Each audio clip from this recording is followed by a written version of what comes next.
Se cumplen 50 años de la muerte de don Arturo Jauretche. Sin duda es uno de los pensadores más importantes de nuestra historia. ¿Y por qué decimos que es uno de los pensadores más importantes? Jauretche fue, como él mismo decía, un hombre de a pie, un hombre del pueblo, que en algún punto logró salir de esa cultura impuesta, de esa cultura vinculada a la colonización pedagógica, como él mismo va a llamar, a partir de su contacto con el pueblo. Él había nacido en Lincoln, allá por 1901, a inicios del siglo, y en un país donde justamente se estaba fortaleciendo el Estado oligárquico, en una época donde ya Roca lejos había quedado de ese federalismo, ¿no? Y ya comenzaba a instaurar lo que en 1904 Quintana, como presidente de la Nación, en total entrega de nuestro país hacia el capital inglés, iba a concluir.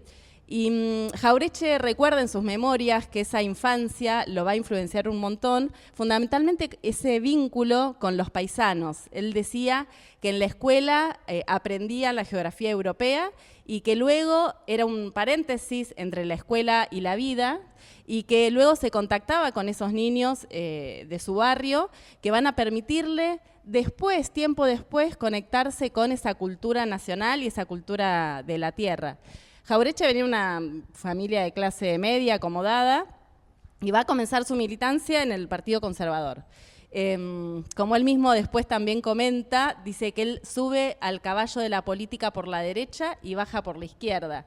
Inclusive recuerda que siendo un estudiante secundario, ya dirigente estudiantil, se enfrenta con Irigoyen, que tiene posibilidad de encontrarse en Chivilcoy, donde él estudiaba, y lo increpa, tiempo después riéndose de esa escena donde casi de manera irreverente y maleducada va a cuestionar a este gran caudillo y gran líder popular. El devenir de Jauretche va a cambiar hacia los años 20. Él narra que cuando llega a Buenos Aires se contacta con los primeros escritos sobre la Revolución Mexicana y que eso tiene un impacto en él importante, y comienza un acercamiento y a modificar su mirada hacia el irigoyenismo. Se acerca a espacios vinculados con el socialismo, por ejemplo a un Ateneo, la Unión Americana, Latinoamericana, donde estaba ingenieros, pero a partir de allí comienza a ver que el pueblo se encuentra dentro del movimiento irigoyenista. Bueno, ahí a raíz de eso es interesante recordar que en 1916, cuando asume Hipólito Yrigoyen la presidencia, va a representar el primer gobierno elegido por el voto universal, ¿no? Y va a dar lugar a un siglo XX turbulento en Argentina, porque cada vez que los sectores populares accedieron al derecho al voto, impusieron o propusieron o eligieron gobernantes, líderes políticos en los cuales sentían representados sus anhelos, ¿no? de integración, de cambio social, de inclusión.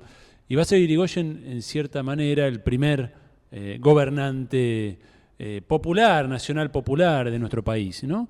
Y ese encuentro entre ese joven Arturo, venido de Lincoln, con una cultura gaucha, una cultura criolla, con ese conflicto entre la cultura escolar, literaria y la cultura real del contexto en el que vivía, en ese pueblo del interior de la provincia de Buenos Aires, en ese Arturo donde hay esa tensión, ¿no? Cuando se encuentre con el fenómeno del irigoyenismo, con de alguna manera las masas populares, ¿no? Ingresando en la escena política del país, él va a tener, como decías muy bien, Mara, un giro, ¿no? Va a abandonar ese conservadurismo de su infancia, influido por su padre, y va a adoptar una mirada que lo va a acompañar el resto de su vida. Es una mirada popular, ¿no? Acompañando los procesos de una nación que empieza a buscar su destino, ¿no?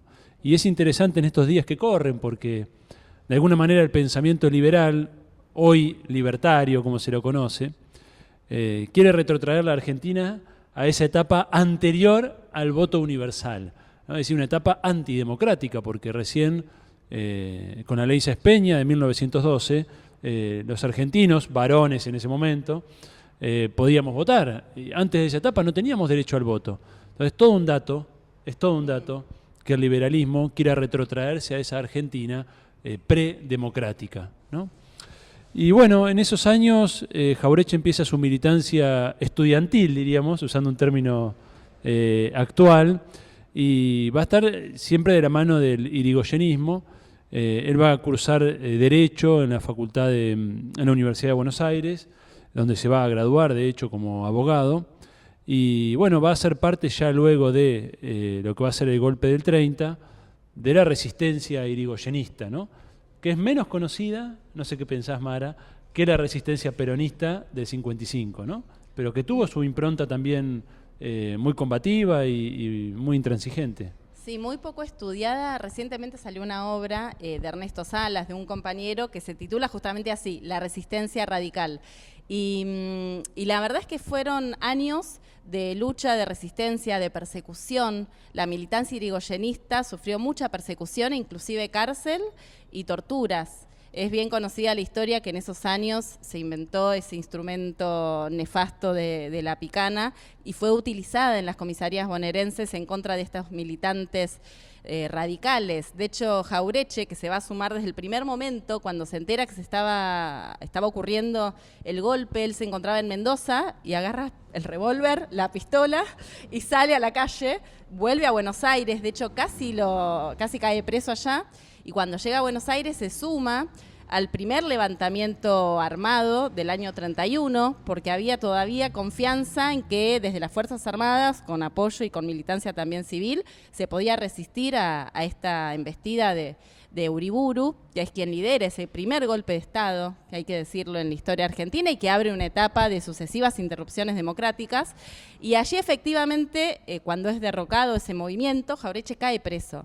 Y después narra que inclusive llegó a presenciar, ¿no?, torturas de sus compañeros.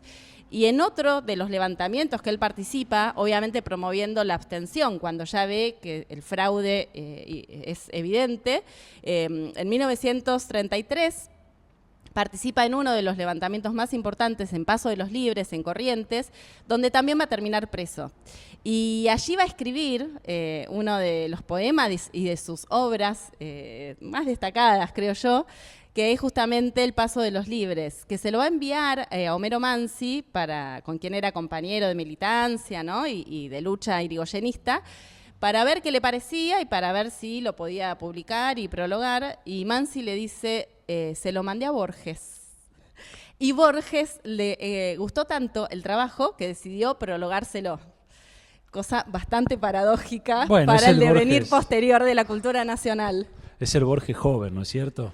Que estaba todavía muy fascinado de alguna manera con la cultura criolla, ¿no? Es ese Borges que tiene ese aspecto que luego de alguna manera se va a ir diluyendo en su obra, que va a adoptar una mirada mucho más cosmopolita, universal, y va, bueno, a olvidar de alguna manera esas raíces de ese Borges juvenil que, como bien decís, prologó ni más ni menos que un libro de Arturo Jauretche, ¿no?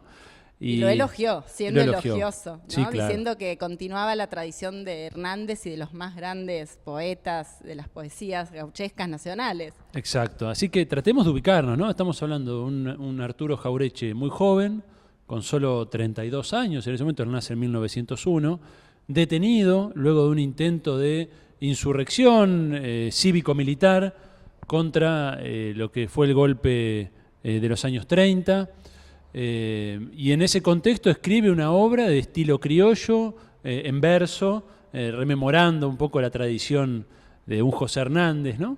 Y esa obra básicamente lo que va a hacer es recuperar, ya establecer lo que van a ser los pilares de su pensamiento, ¿no?, que es pensar desde nosotros, ¿no?, hacia afuera, no de afuera hacia adentro, ¿no?, desde las raíces de nuestra cultura, desde el amor por la tierra, por los paisanos, por el pueblo, desde ahí pensar.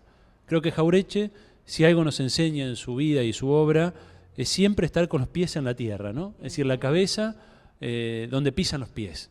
La gran crítica y la gran batalla que él va a dar con los años va a ser justamente a esa intelectualidad que, bueno, que se extravía en las nubes ¿no?, de la gloria y de las glorias literarias, que son básicamente las glorias europeas, norteamericanas. Y Jauretche, por el contrario, va a tender siempre desde un compromiso, fíjense, ¿no? Estaba detenido, estaba preso, había participado de una organización clandestina de una insurrección cívico-militar. Es decir, estamos hablando de una persona muy comprometida, muy valiente, que está poniendo en juego su integridad física en un contexto donde, como bien decía Mara, ya empezaba a verse lo que eran las torturas en contextos de golpes militares. Bueno, en ese marco este joven Jauretche va a intentar mantener en alto lo que fue el proceso o el legado irigoyenista, ¿no? Con sus limitaciones, con sus contradicciones, que ellos mismos eran muy conscientes de ello, pero son esas banderas de alguna manera nacional populares que el irigoyenismo con sus contradicciones levantó, las que Forja a partir del año 35 va a intentar revitalizar, ¿no es cierto? Sí, y esto es central lo que planteas, porque yo creo que el gran aporte de Jauretche va a ser la propuesta de, como él lo llamó en una conferencia del 74, un método para pensar la realidad nacional. Si uno toma desde el Paso de los Libres hasta el Manual de Sonceras argentinas, estamos hablando, fíjense el periodo temporal, desde el 34 hasta el 68, en todos esos años, todas sus obras abonan a temáticas específicas donde trabaja la historia, la geopolítica, la economía, pero hay un eje transversal. ¿Cómo pensamos? Y qué importante que es esto para nuestro presente, ¿no? ¿Desde dónde pensamos? ¿Desde qué categorías? ¿Desde qué intereses? Y esto lo va a sistematizar en las últimas conferencias que luego se publican en el año 74, pocos días inclusive antes de morir. Y esto es lo que impulsa a Jauretche y a otros hombres a fundar Forja, allá por el 35, donde se estaba notando que dentro del radicalismo había un sector que había defeccionado. Y lo que plantean estos jóvenes es que las banderas radicales había que mantenerlas en alto porque era la expresión hasta ese momento del movimiento popular, pero que era necesario trabajar en el plano de la batalla de las ideas. Entonces, con Homero Mansi, con D'Alessandro, con Ortiz Pereira, sí, con De Lepiane, con tantos otros, comienzan a reunirse y trabajar fundamentalmente en el debate, en el análisis de la coyuntura, en la denuncia y en el activismo, dando charlas, conferencias. Ellos decían que producían volantes y cuando no había volantes usaban las paredes y usaban tiza y cuando no había tiza usaban carbón. Porque los locales de Forja es bastante paradójico ver cómo se van moviendo en la ciudad, porque estaban en sótanos, en departamentos o cuartitos por ahí, eran cerrados, perseguidos, y de esa manera iban difundiendo sus ideas con el lema fundacional, que era patria sí, colonia no, somos una colonia, queremos ser una patria libre. Y allí es donde comienzan a denunciar el pacto tal vez más entreguista, tal vez uno de los más entreguistas, veremos qué pasa en los próximos días, qué leyes se aprueban, que fue el Pacto Roca-Runciman del año 1933, donde se le entrega a Inglaterra realmente el manejo de la economía argentina. El 85% de la producción de carnes se les deja exclusivamente a los frigoríficos anglo-yanquis y el resto Argentina, pero con limitaciones en la ganancia que podían obtener, además de los fletes, los seguros y los acuerdos por abajo, donde terminaron haciendo que el Banco Central Argentino sea controlado, que el directorio sea controlado por los ingleses. Exacto. Y es muy interesante, por un lado, el contexto del Pacto Roca-Runciman, que viene a establecer que somos una parte subordinada pero integrada a lo que sería el Commonwealth británico, ¿no? Es decir, el espacio de dominación económica, política, cultural del Reino Unido. En una época en que el Reino Unido y Gran Bretaña ya estaban en un claro retroceso en su hegemonía mundial, Argentina se cuelga, digamos, de un imperio en decadencia. Cualquier paralelismo con la situación actual no es pura coincidencia, ¿no? Que de alguna manera hoy estamos viendo un neoliberalismo que busca colgarse de un imperio norteamericano que todo indica que también está en decadencia y en retroceso frente a las nuevas potencias emergentes, particularmente China. Entonces, hay muchos paralelismos, por eso es tan importante en este momento hablar de Forja, hablar de ese grupo de jóvenes pensadores, y cuando decimos jóvenes estamos hablando de compañeros, compañeras que tenían 30 y pico de años, ¿bien? Sí, son muy jóvenes. Había muerto Hipólito Yrigoyen, que era un poco, de alguna manera, un liderazgo tan fuerte, sabemos lo que son los liderazgos en política. La presencia suya mantenía la idea de que, bueno, en algún momento podía llegar a ocurrir otra cosa. Cuando muere Hipólito Yrigoyen, la conducción del Partido Radical la toma el sector conciliador, ¿no? Que sería el de Alvear.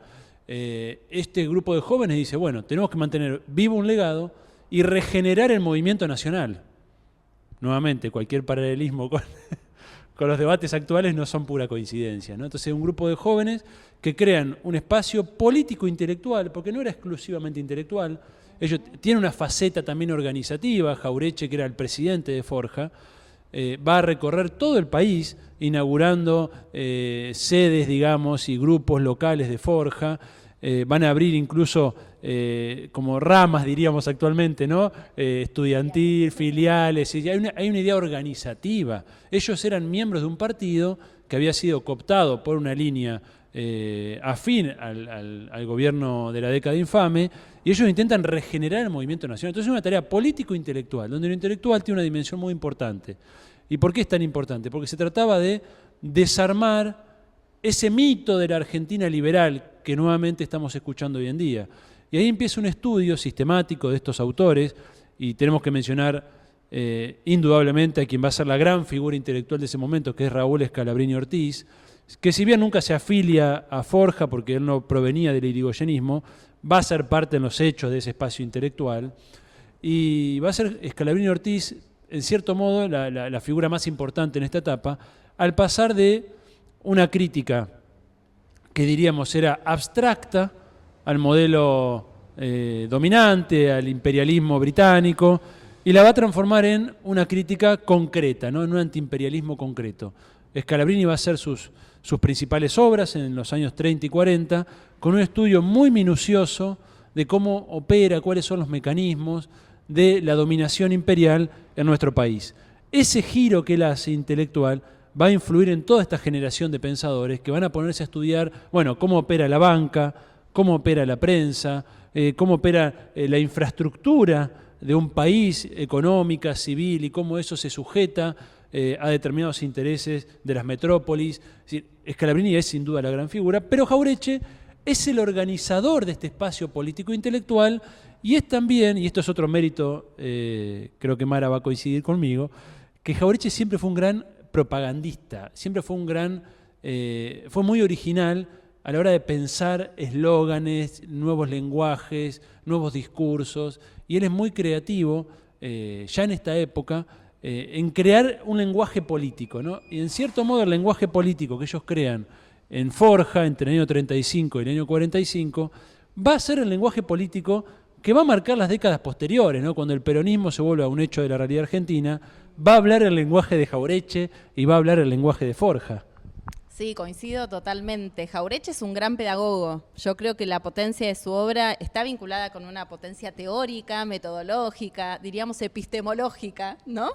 Pero fundamentalmente pedagógica, porque logra transmitir todas estas ideas que se iban construyendo en la usina, que era Forja, de manera muy didáctica y en lenguaje popular y en lenguaje llano, que para la política de esa época es disruptivo, porque la política, más allá de la participación en la época radical, seguía siendo, ¿no? Como la cosa que manejada por aquellos leídos, como diría Jauretche. Y además es una época de mucha formación para él, porque sus grandes obras las va a comenzar a escribir después del 55. Sin embargo, en esta época publica algunos artículos en el periódico Señales, y después impulsa la publicación de los cuadernos de Forja, donde efectivamente Scalabrini Ortiz va a escribir sobre la historia de los ferrocarriles ingleses, sobre la diplomacia y la política británica en el Río de la Plata, y sus grandes aportes, ¿no?, para la historia nacional. Y esto, quiero retomar algo que es fundamental en esta época, donde los hombres de Forja confiaban en las ideas irigoyenistas, en las banderas irigoyenistas, pero eran conscientes que la herramienta política del radicalismo estaba agotada. Y esto se observa muchísimo en la carta en un intercambio de cartas que Jauretche tiene con Ábalos, un viejo irigoyenista, que Jauretche le dice que para él era uno de los grandes jóvenes de espíritu, ¿no? Un hombre muy honesto que había sido ministro de Irigoyen de Obras Públicas. Y Ábalos le escribe en el año 42 muy apenado por todo lo que estaba pasando. Piensen que es la época de la miseria extrema, del surgimiento de las ollas populares, del origen de las villas miseria en Buenos Aires, de los tangos de Discépolo, de los índices de suicidio más altos en el año 35, un momento trágico. Y Ábalos le escribe deprimido y le dice: esto es un desastre, el país está en manos de la oligarquía. Y Jauretche le responde y le dice: qué pena escucharte así. nosotros estábamos igual hasta que nos reunimos y fundamos Forja. Y ahí encontramos la tranquilidad y la certeza. Dice, en la crisis, la tranquilidad de defender la patria es una certeza. Y a partir de allí, continúa Jauretche, haciendo un análisis de la realidad, y Norberto Galasso dice que en esa carta hay una profecía. Dice, porque Jauretche plantea que, dice, el año que viene, estaban previstas las elecciones, dice, las cosas van a cambiar. Estaba gobernando Castillo, dice, el pueblo y el ejército no van a aceptar otra de estas trampas de la oligarquía, y las dos Argentinas que ya están presentes se van a confrontar. Es realmente que no es una profecía, un poco es el chiste, que es una profecía, es un análisis de los hechos que estaban ocurriendo, claro, y del vínculo que también Forja tenía con la oficialidad, a la cual le llevaba los cuadernos, entre ellos se encontraba el coronel Perón. Claro, hay que situar a quien nos escuche que en la década infame, como es el periodo que se conoce entre 1930 y 1943, lo que había era una democracia fraudulenta, ¿no? Es decir, no existía la democracia. Una democracia fraudulenta no es democracia, donde, bueno, se fraguaban las elecciones en favor siempre de las familias patricias, oligárquicas, que eran aquellas que habían sido desplazadas del poder con el voto universal, ¿no? Entonces, es una reacción antidemocrática, y lo que señala Mara es correcto. Forja tiene una política hacia los círculos militares de la oficialidad, donde va a estar, por supuesto, Perón, que todavía no era Perón, era, bueno, un oficial de carrera, pero también tiene un vínculo muy fuerte con los sectores trabajadores, populares, y ahí es donde ellos tienen una fe muy grande, ¿no? Y este aspecto profético, no tanto en profecía como adivinación de un futuro, sino profecía como anuncio de una bienaventura por venir, ¿no? Eso está muy presente. Lo ves también en el propio Scalabrini Ortiz, en una obra literaria que fue muy reconocida en aquellos años, que era El hombre que está solo y espera. Hay una latencia, está la idea de que hay una fe de que va a surgir un liderazgo, que ese liderazgo va a expresar a una patria que está en movimiento, y que esto era indetenible, ¿no? Y este aspecto lo destaco porque muchas veces, con el tiempo, dirían las décadas recientes, que el trabajo intelectual muchas veces ha quedado encorsetado en una posición muy analítica, muy distante de los hechos, muy influida por la forma de producción académica, de conocimiento, se pierde esta dimensión profética, política del quehacer intelectual, ¿no? Estos autores, y Jauretche lo va a tener toda su vida, siempre una impronta muy vinculada a la política, pero no la política como diagnóstico frío de los acontecimientos, sino las ideas como armas de combate, donde yo describo, analizaron el imperialismo, analizaron la cultura dominante, analizaban, pero también proponían, pensaban, incidían sobre una realidad que querían transformar. Sí, y un dato no menor, porque en algún punto cuando uno habla de estos grandes pensadores, corremos el riesgo de caer en seres impolutos, ¿no? Jauretche estaba todo el tiempo atento con quién se podía encontrar y con quién era, con todos los personajes de la vida política. Se reúne con Castillo, Aclará quién es Castillo. Castillo era el presidente, está muy bien la aclaración. En realidad es quien sucede a Ortiz, que había sido el presidente elegido por fraude electoral, que había comió muchos merengues y se quedó ciego por su diabetes. Eso es medio anecdótico, pero medio verdad. Y tiene que renunciar. Primero pide una licencia y después se va y asume Castillo. O sea, del mismo esquema de fraude electoral. O sea, que era el presidente de la nación. Jauretche hace la rosca para llegar a verlo y le dice, mirá, si vos el año que viene vas con candidato onda Patrón Costa, que era una persona absolutamente ligada a los intereses de las petroleras norteamericanas y de la oligarquía rancia, y le avisa, no, el pueblo, el ejército, le aclara de nuevo, no se lo va a bancar. De hecho, después le reclaman a Jauretche gente cercana y le dicen, vos sabías lo que iba a pasar. Porque era justo principios de año. Y Jauretche dice, no, solamente era la lógica de los acontecimientos. Y lo usa así con esas palabras. Indicaba que eso no aguantaba. Pero retomo esto porque justamente ahí lo que vos decías, se metía en el barro y era un tipo que operaba.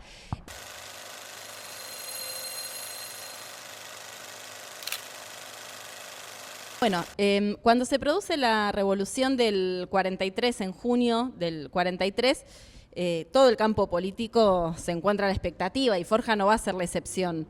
Y van a comenzar muchos debates internos, pero hay un grupo mayoritario que ve con buenos ojos por toda esta lectura que venía haciendo y además porque conocía a muchos de los oficiales que habían participado y de hecho salen con una proclama de saludo a la revolución y a festejar.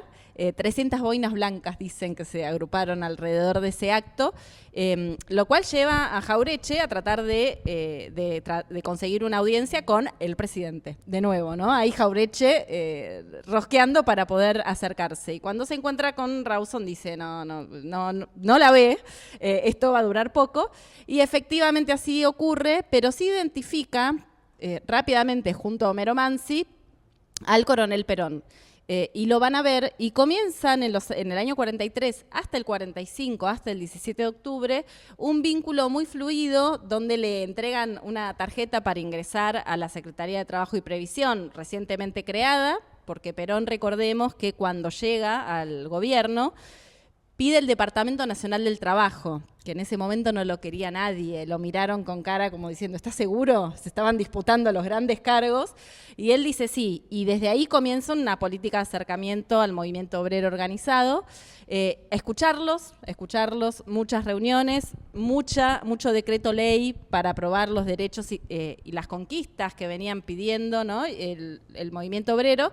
Y en esos años, Jauretche todas las mañanas se cuenta que lo iba a visitar y que tenían largas charlas donde realmente debatían y él dice que vio cómo el pensamiento de Perón se iba transformando, ¿no? Exacto. Bueno, ahí creo que es un momento clave, ¿no? Cuando dimensionamos la figura de Jauretche, estamos relevando una figura que tuvo un enorme impacto, no solo en el plano de las ideas, sino en las circunstancias prácticas, en los hechos materiales de la vida de un país. Porque él, de algún modo, va a ser de interfaz, de puente de comunicación entre esa elaboración que Forja hizo a lo largo de 10 años, con las mejores mentes de esa época en términos del pensamiento nacional. Es la época también que luego Hernández Arregui va a detectar muy claramente en que surge la literatura de élite de Argentina, ¿no? Porque frente al pensamiento nacional vamos a tener el surgimiento de esa literatura más cosmopolita, más universalista. Entonces teníamos ese choque de matrices, ¿no? Y el gran pensamiento nacional que se articula alrededor de Forja va a encontrar en Jauretche un puente de comunicación hacia Perón.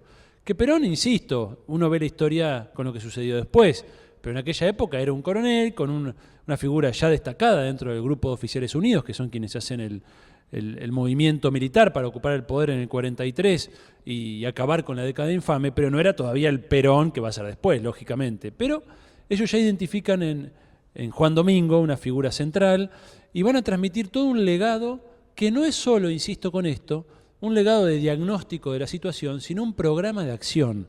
En muchos sentidos, las tres banderas del justicialismo, ¿no? Soberanía política, independencia económica y justicia social, ya están planteadas por Forja. Y cuando uno ve el plan de acción, ya está planteado por Forja. Entonces, es muy interesante esa etapa que precede a la Revolución Nacional, en la cual un grupo de pensadores, un grupo político-intelectual, todavía identificado con el proceso popular anterior, cuando Mara dice las boinas blancas era el símbolo del irigoyenismo, del radicalismo, ¿no? Entonces, es muy interesante ese proceso que precede y donde se elaboran las ideas para una etapa siguiente, ¿no? Y bueno, finalmente en el 45 se va a producir, como todos saben, el 17 de octubre, Perón, que va a ir creciendo dentro del gobierno militar, va a pasar a ser ministro de guerra, además de secretario de Trabajo y Previsión, va a pasar a ser vicepresidente de la Nación. Recuerden, en aquellos años en el mundo estaba transcurriendo la Segunda Guerra Mundial y Argentina venía detentando una posición de neutralidad, que siempre fue la postura que los sectores nacional populares han sostenido en los conflictos en los cuales nuestros intereses nacionales no están en juego, ¿no? Pasó en la Primera Guerra Mundial, pasó en la Segunda Guerra Mundial. Hoy podríamos pensar en relación a la guerra Rusia-Ucrania, si Argentina debe posicionarse, como ha hecho el presidente, a favor de un bando, o por el contrario, mantener nuestra posición histórica de neutralidad, ¿no? Esa discusión fue muy importante en esos años y había una presión muy fuerte, ¿no? Cuando ya la guerra estaba prácticamente concluida a favor de los aliados, ¿no? Va a haber una presión muy fuerte para que Argentina se posicione. Y ya vamos a ver jugar un actor que va a ser muy importante en estos años, que son los Estados Unidos, ¿no?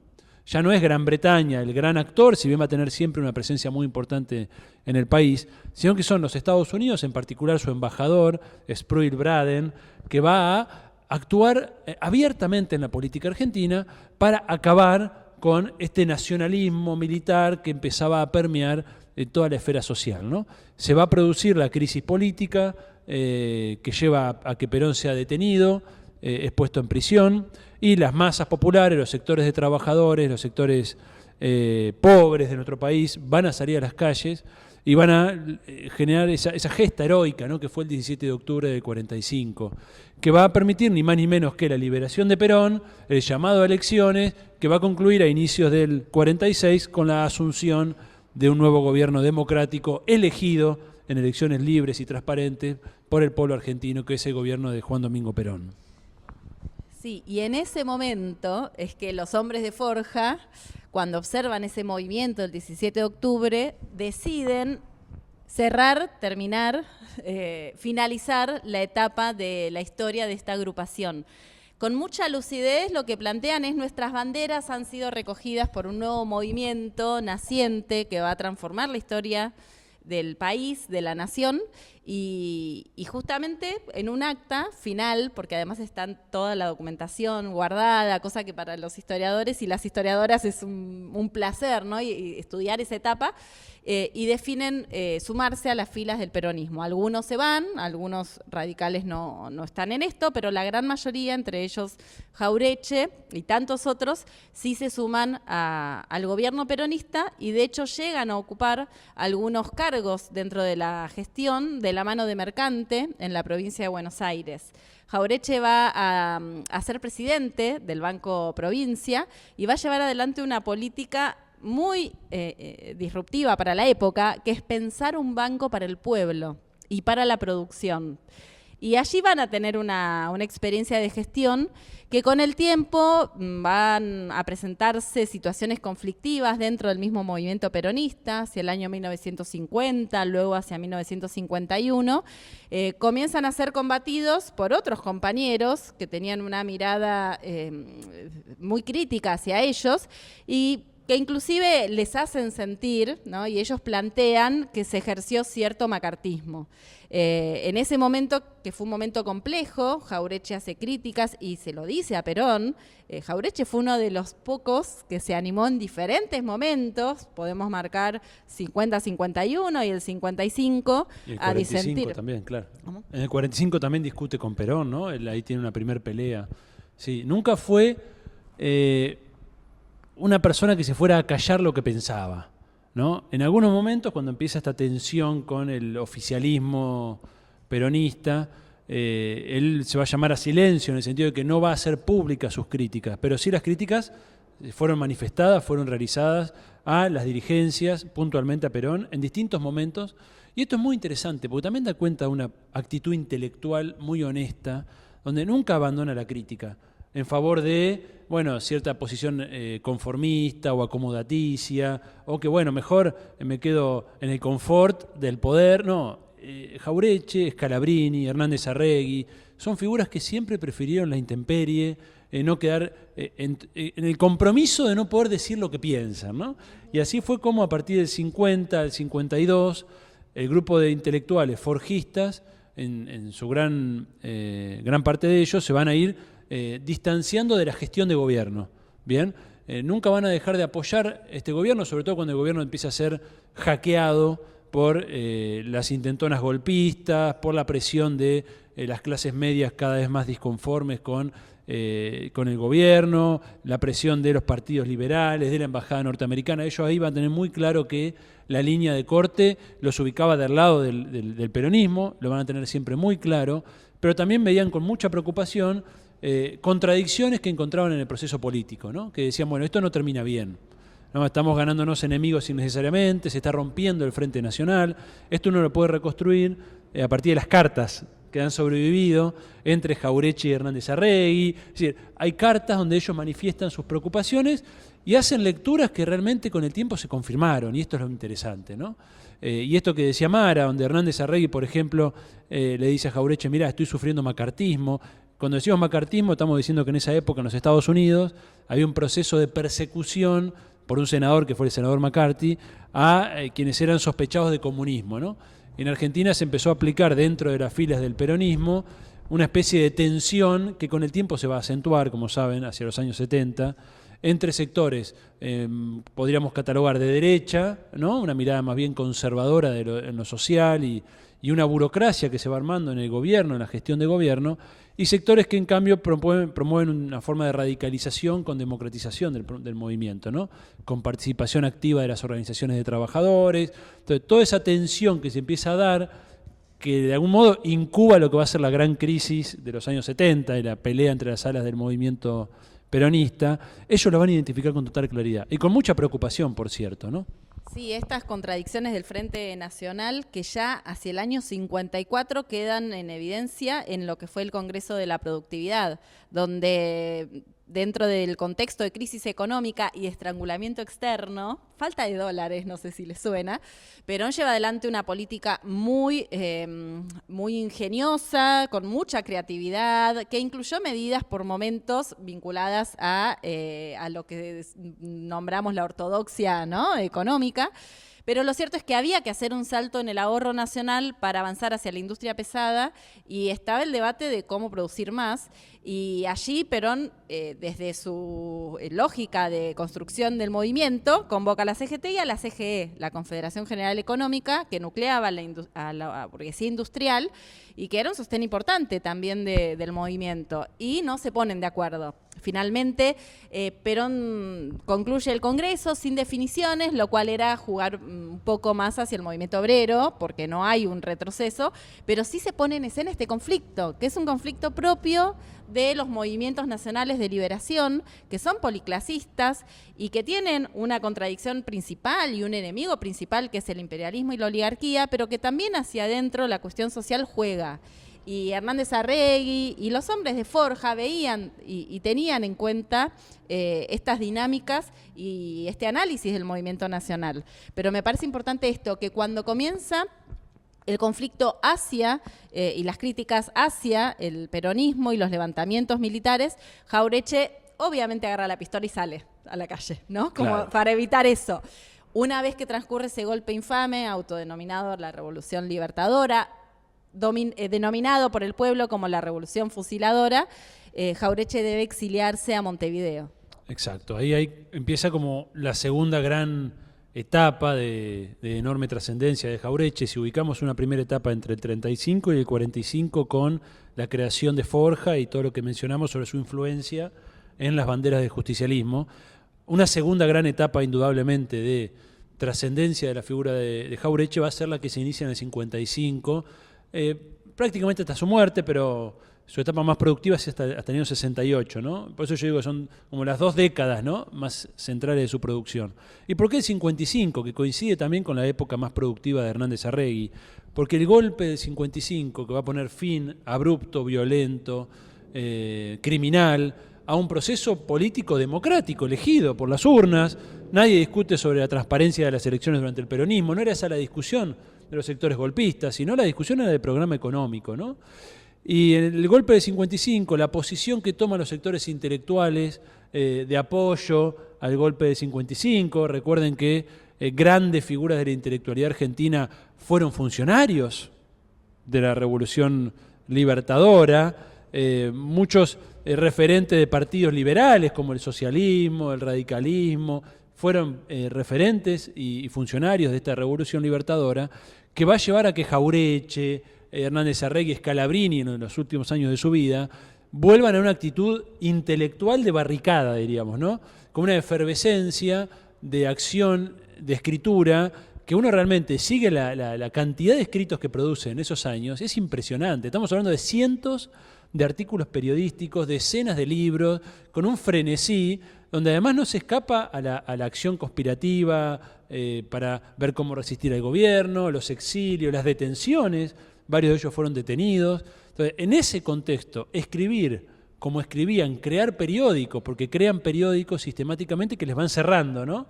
Y ahí empieza esta etapa que va aproximadamente desde el Plan Previch, el retorno del el nuevo estatuto legal del coloniaje, hasta Emanuel de Sonceras, Argentina, del 68, que hay una sucesión de libros, en lo que creo que tendremos que detenernos para analizar la importancia intelectual de esos libros en esos años y en la actualidad.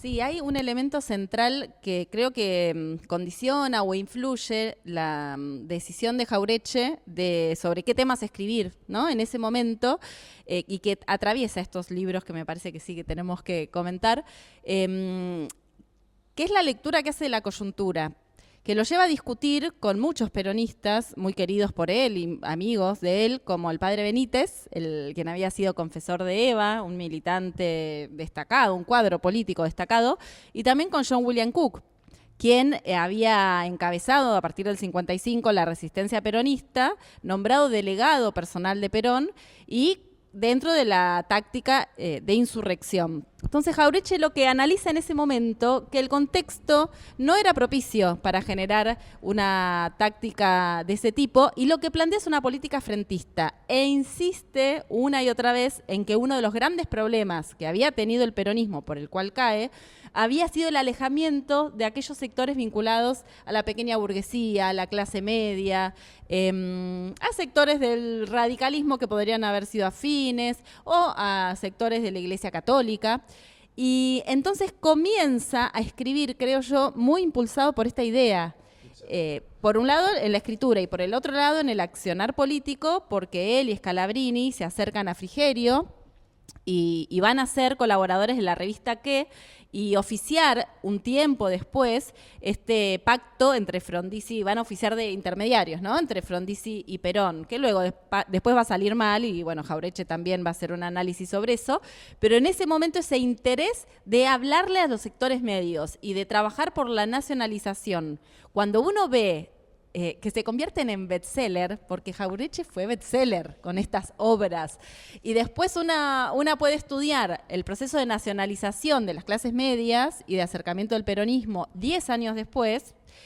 Bueno, no sé si se equivocó tanto en su estrategia de aportar en ese momento por ahí. Sí, es muy interesante esto que señala Mara, que también tiene muchos puentes posibles con la situación actual, que es, hay una crisis del movimiento nacional, ¿no?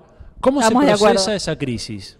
¿Cómo se procesa? ¿Qué estrategia debemos darnos? Él en esos años es muy claro al respecto. Él dice, la grieta, usando un término actual, peronismo-antiperonismo, es funcional a la dominación imperial, al quiebre del Frente Nacional. Entonces, él lo que se propone, él va a decir, bueno, ojo que tuvimos muchos errores nosotros.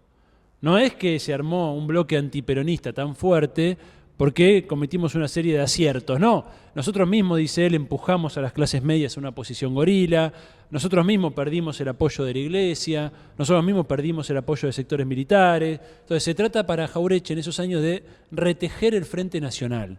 Ahí es donde ve esta figura.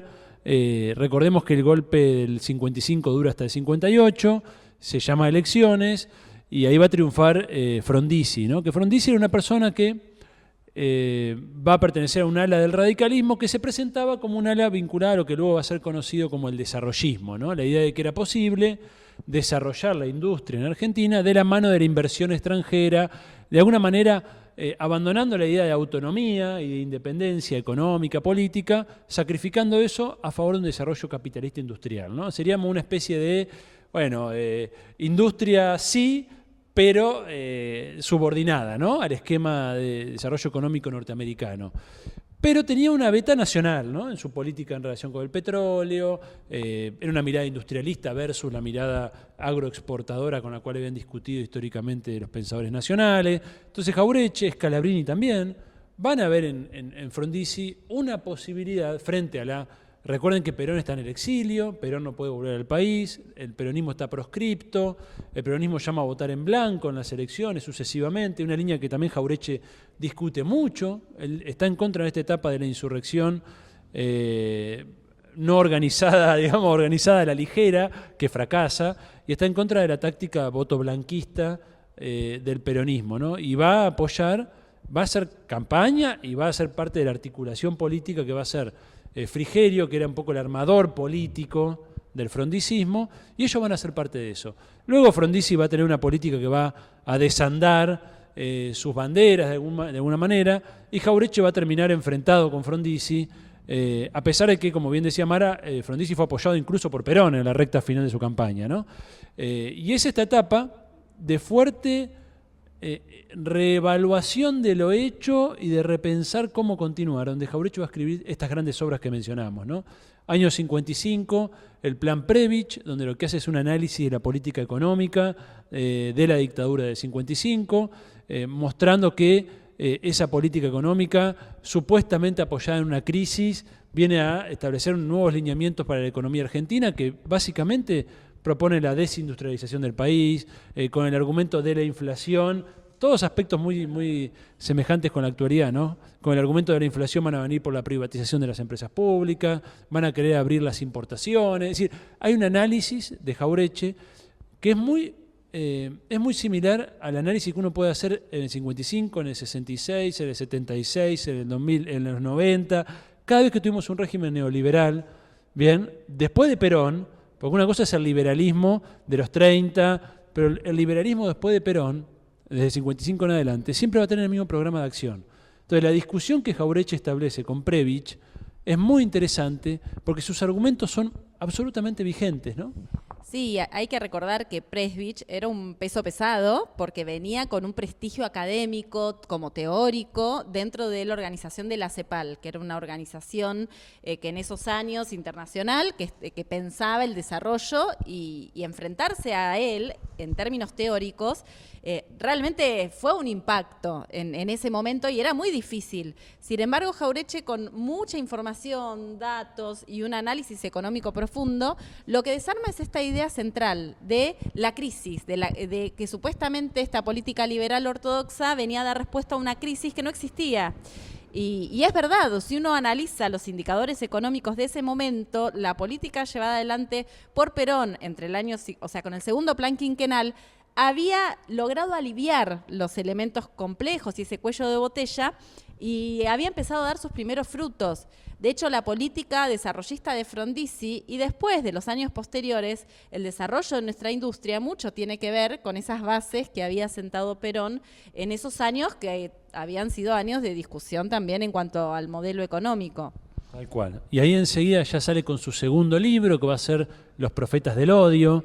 Los Profetas del Odio es un libro del año 57, si mal no recuerdo, mismo año que Hernández Arregui publica Imperialismo y Cultura. Son dos obras fundamentales en la tarea de descolonización intelectual y cultural, ¿no? Fíjense, año 57, y están desarmando el aparato neocolonial intelectual que opera sobre nuestros países como un engranaje de los intereses de la metrópoli, ¿no? Entonces, el combate, por eso Los Profetas del Odio, fíjense qué nombre tan potente. El combate ahí es un combate de intelectuales, mostrando las falacias, las mentiras, ¿no?, en los que se incurren para fundamentar una política antinacional. Desde Los Profetas del Odio, que también este aspecto es muy interesante, que Mara lo decía al pasar. Jauretche es un abogado que está pensando en la política del país, que cuando la urgencia le demandó ponerse a estudiar el plan económico de Prebisch, se puso a estudiar economía, que cuando la urgencia le demandó ponerse a discutir con los intelectuales que legitimaban el golpe del 55, se puso a estudiar historia de las ideas, historia intelectual, para discutir con los intelectuales. Luego va a sacar Ejército y Política, Política Nacional y Revisionismo Histórico, la colonización pedagógica, una serie de obras donde es impresionante el carácter multifacético de Jauretche, ¿no? Porque pasa de la historiografía a la teoría de la educación, al análisis de los intelectuales, a la economía, al análisis cultural. Entonces, a mí me parece que es una actitud muy loable de un pensador nacional que en definitiva está al servicio de una causa que lo supera. ¿no? Decía que no era sociólogo, que era parasociólogo, porque la verdad es que su obra tiene una profundidad sociológica increíble, pero sin embargo por la sociología de la época, que justamente nace como disciplina o se crea como escuela con la llegada de Gino Germani en el 55, porque la Revolución Libertadora necesitaba entender qué era el peronismo porque quería desperonizar y convoca a grandes intelectuales para que se pongan a estudiar. Bueno, él decía que él era parapsicólogo. Y quiero destacar de estas dos obras que vos mencionaste, Ejército y Política y Revisionismo Histórico y Política Nacional, la profundidad que tiene como historiador, o sea, como gran pensador nacional, pero que también incursiona en la cuestión de la historia en dos vertientes. Por un lado, en la filosofía de la historia, porque hace una reflexión profunda de cómo se enseñó la historia, cómo se construyó la historia en nuestro país, y él dice que existió una política de la historia y los usos de la historia, y se mete en el relato mitrista, en el relato liberal, y lo va desmenuzando de una manera tal que deja en evidencia cómo ese relato mitrista fue funcional a la construcción del país semicolonial e incorpora algunos códigos o algunas claves de lectura que todo el revisionismo vamos a utilizar hasta el día de hoy. Esta contraposición entre patria grande y patria chica, proyecto nacional, antinacional,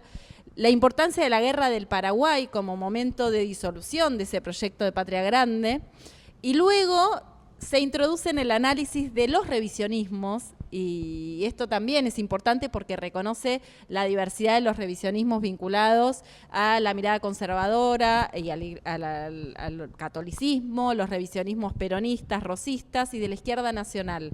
Y Jauretche tiene la particularidad de poder dialogar con todos, ¿no? Y esto me parece también interesante. Es un punto también intelectual muy, muy notable, ¿no? Porque lamentablemente muchas veces nos encasillamos detrás de un sello, una tradición, un liderazgo, y eso tiende a romper los puentes en una época en que cuesta tanto el diálogo, en la diferencia, porque la diferencia existe, ¿no? Existe permanentemente, existe hasta en el núcleo familiar más cercano de uno, que discute, ¿no? Ahora, muchas veces eso traducido en política se traduce en rupturas, divisiones, cortes de los diálogos, que son cortes de las acumulaciones históricas. Y Jauretche, que también es un rasgo muy notable de él, ¿no? No está en el prurito de hablo con este o hablo con este otro. Hablo con todos. Porque mi tarea, y esto siempre está en Jauretche, la patria está primero, ¿no? Lo nacional está primero. Incluso él va a decir, puede haber un liberalismo nacional, puede haber un marxismo nacional. Él no tiene esta discusión, no va a caer nunca en una posición a priori de que está mal cualquier instrumento, cualquier corriente de ideas. Si me sirven para el país, yo las puedo utilizar.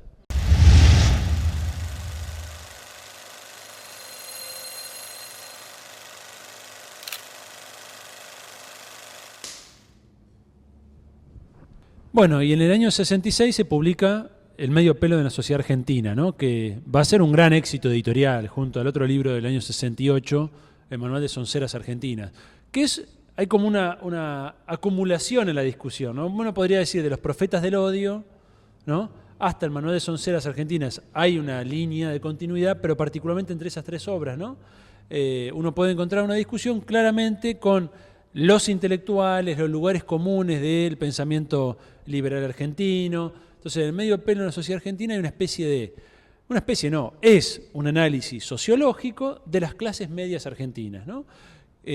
Cómo se construyen, cómo se reproducen culturalmente, qué papel han jugado en la historia argentina, cómo terminan siendo muchas veces funcionales a proyectos antinacionales, y siempre apelando, en este estilo tan jauretchiano de escritura, al refrán, a la anécdota, al humor, a la ironía.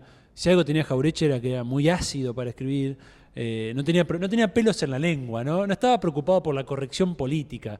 Entonces era capaz de decirle los cagatintas a los intelectuales o a los periodistas liberales, o los tilingos, los cipayos, ni hablar vendepatrias, que eran ya el lenguaje de los años 30, pero vamos a encontrar en él una actitud fuertemente polémica, ¿no? De hecho era reconocido en la época como un gran polemizador, ¿no?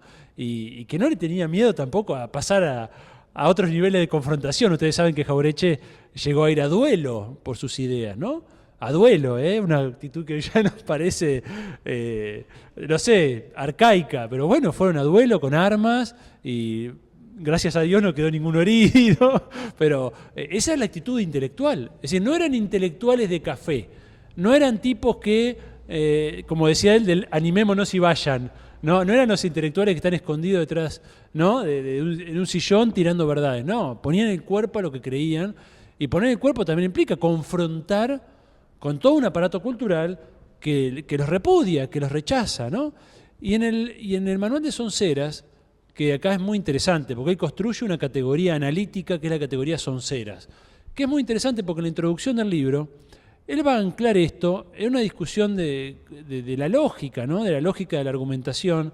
Él retoma un tratado de Jeremy Bentham, que es un filósofo liberal inglés del siglo XIX, y él va a retomar una categoría que él plantea, que Bentham plantea entre error y falacia o sofisma, y él va a decir, bueno, lo que Bentham no vio es que hay un tipo de falacia propia de nuestros países, ¿no?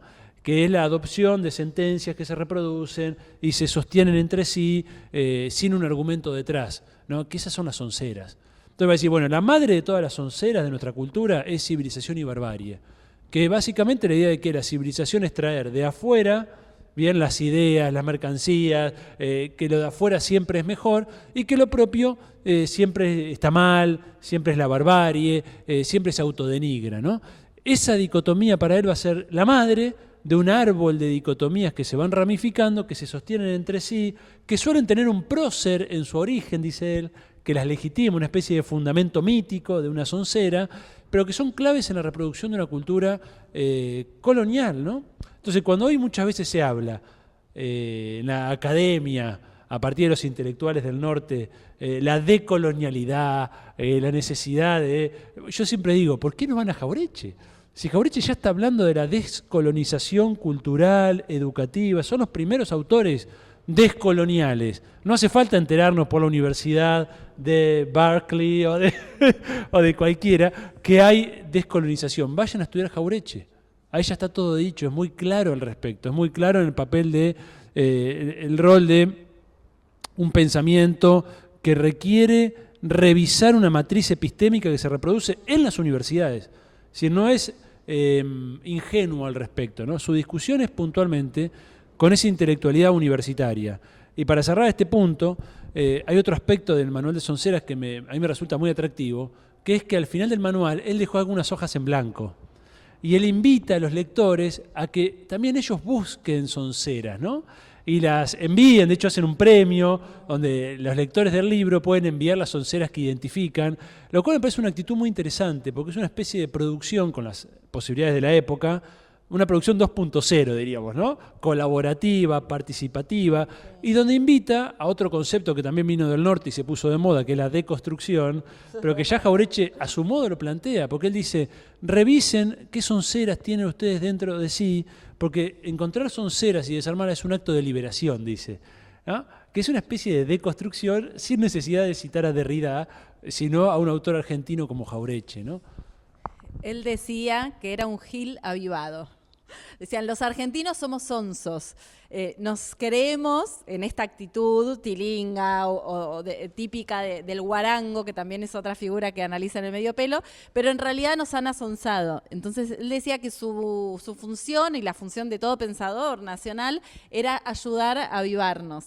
Y en ese libro tan importante él plantea, civilizar fue desnacionalizar.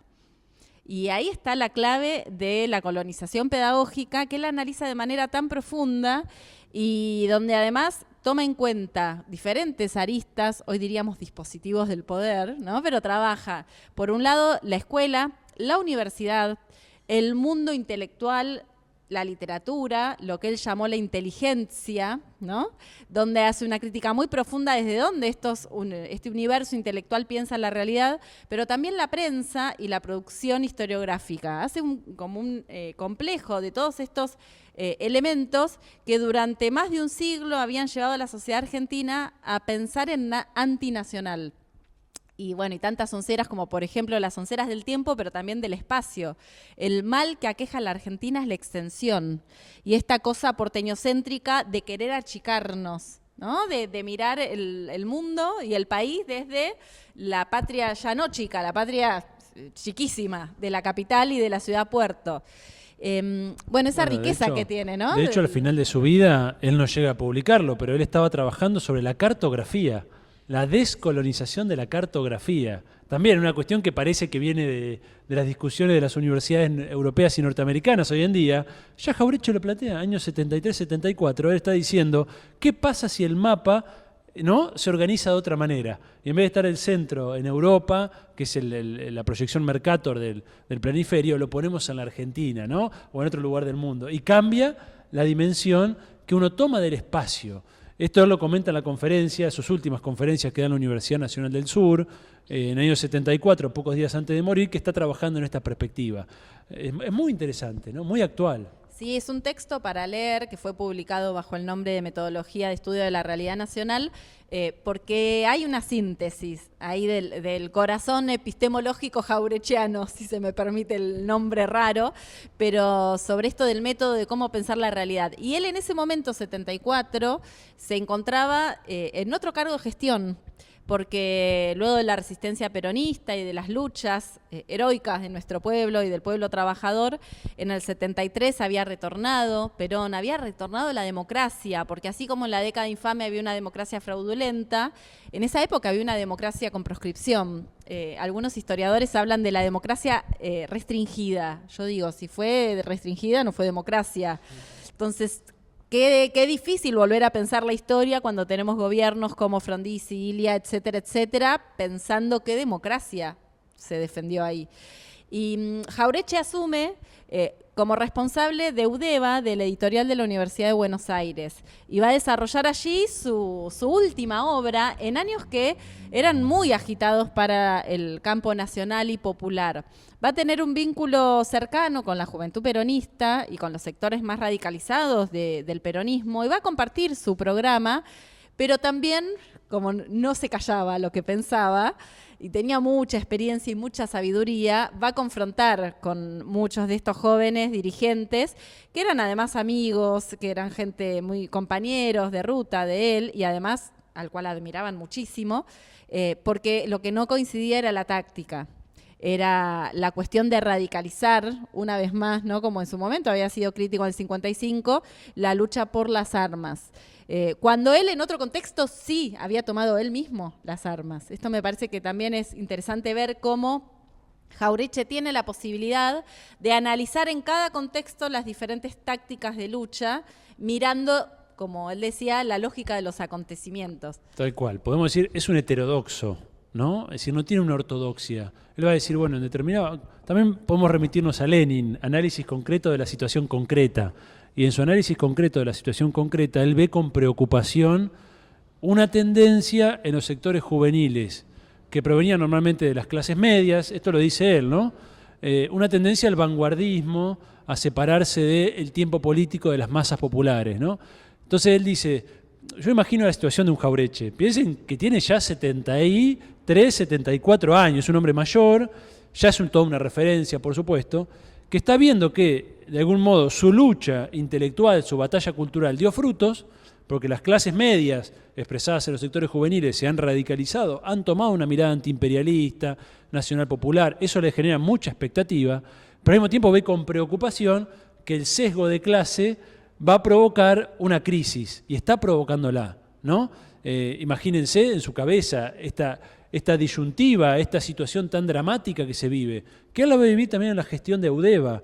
Él va a entrar en la gestión en la Editorial Universitaria de Buenos Aires, de la Universidad de Buenos Aires, que me imagino habrá entrado con mucha expectativa. UDEVA era una editorial importante, ni más ni menos que de la Universidad de Buenos Aires, y esas tensiones ya se le van a dar desde el inicio, ¿no? Porque toda la parte cultural, educativa del gobierno de Cámpora, que asume en el 73, va a quedar en manos de la tendencia revolucionaria, de la juventud del peronismo. Él va a quedar dentro de ese sector, ¿bien? Y cuando venga ya el crecimiento del otro sector del peronismo, vinculado más a la derecha peronista, a partir de la caída de Cámpora, Jauretche va a sentir la presión que sienten, ¿no?, todas las renuncias de todos los rectores, de toda la línea de educación y cultura que había puesto la juventud peronista, ¿no? Es decir, en cierto modo él queda en el medio de la crisis que se va a manifestar con el tiempo, como saben, como ruptura y toda la lucha que se da entre las dos fracciones del peronismo. Y luego, por supuesto, ya no lo va a ver, Jauretche muere el 25 de mayo del 74, lo que va a ser luego la contrarrevolución de las Fuerzas Armadas ya dominadas por una mirada liberal contra el movimiento popular de conjunto, ¿no? Y ahí termina la vida de Jauretche, ¿no? De esta figura tan emblemática del siglo XX argentino. Un día patrio, no podía ser de otra manera. Y creo que la última reflexión para compartir tiene que ver con, bueno, ¿qué recuperar de Jauretche hoy? No sé, Mara, qué pensás, pero hay como muchos elementos, creo que muchos fueron saliendo en esta conversación, pero si yo tuviera que pensar algunos elementos, diría, bueno, lo primero es una actitud ético-política intelectual, ¿no? Ético-política intelectual, que yo resumo en lo siguiente. Hay un apotegma, un lema dentro del peronismo que es, creo que es una de las 20 verdades, ¿no? Primero la patria, después el movimiento, por último los hombres, ¿no? Que para mí es un lema central, que da la pauta de cuál es el orden de prioridad con el cual regir la vida de quien asume una causa nacional, ¿no? Una causa popular. ¿Por qué ponemos a lo último los hombres? Los personalismos, ¿no? Es decir, las luchas por los egos, el papel del crecimiento individual, de la carrera política, eso está a lo último. Pero también está subordinado a lo nacional la organización, que muchas veces termina pesando más que los proyectos, ¿no? Y asumo, depende de quién está, de qué organización sea, si le doy lugar, si no le doy lugar. Bueno, Jauretche tuvo siempre muy claro, que a mí me parece que en los días que corren esto es muy importante revalidarlo, siempre tuvo muy claro que él estaba para otra cosa, que la causa superior era lo nacional, la patria, entendida no como el patrioterismo, creo que esto está claro en Jauretche, nunca fue un patriotero en el sentido de el símbolo y nada más, ¿no? Eso más bien es propio de un nacionalismo oligárquico, de derecha. Jauretche siempre fue partidario de que la patria es el pueblo, la patria es el terruño, pero además es la cultura, es una forma de vida, es la idea de una patria digna para todos, ¿no? Esto está muy claro en Jauretche. Y ese proyecto estuvo por delante de todo. De hecho, lo último, él ya empieza a ser reconocido, le quieren dar incluso algún premio, ¿no?, en la universidad, y él dice, con todo lo que tengo para hacer, no voy a perder tiempo. ¿Se entiende, no? Sí, la idea de que él está buscando otro reconocimiento. No le interesa el premio, no le interesa el dinero, no le interesa el poder, no está para eso. Él va a estar en función de una causa más importante, que es la causa nacional. Y en función de eso aboca toda su vida, ¿no? Esto es notable, y con una gran coherencia. Uno va a seguir la coherencia de esa prioridad, que ahora le va a permitir moverse en política. Porque no va a ser un ortodoxo de que diga yo defiendo el legado de Perón y no me muevo de ahí, para nada. Va a ser más bien un heterodoxo, pero porque él va a creer que primero siempre está la patria. Entonces en algún momento se le permitió un mayor acercamiento a Perón, en otro momento un mayor distanciamiento, en otro momento un acercamiento con la juventud del peronismo, en otro momento una crítica, ¿se entiende?